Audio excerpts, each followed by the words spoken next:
it's not a job that is task-based, right? So if you have a assembly line and the task is do A, B, C, D, E, and then you have the product, and you do that every single time, and you can be taught that task. There's a lot of jobs that are like that, that are task-based jobs. Software development is not a task-based job.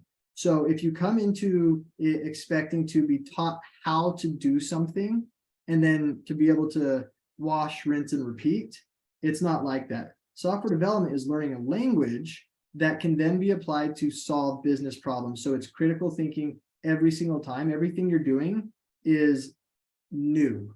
You're solving a new problem each time. So there's no instruction manual on how to do the job, just like there's no instruction manual on how to win a basketball game, right? You can't say, if I do this, the end result will always be a win. You have to learn the skills and then apply them. That's a very important mindset coming to learning software development. Do not look at it as a, hey, I'm supposed to learn steps A, B, and C and memorize those and repeat them. You're learning a language, but that typing, that coding is only 10% of the job. The real job, the other 90%, is thinking. And so that's an important distinction.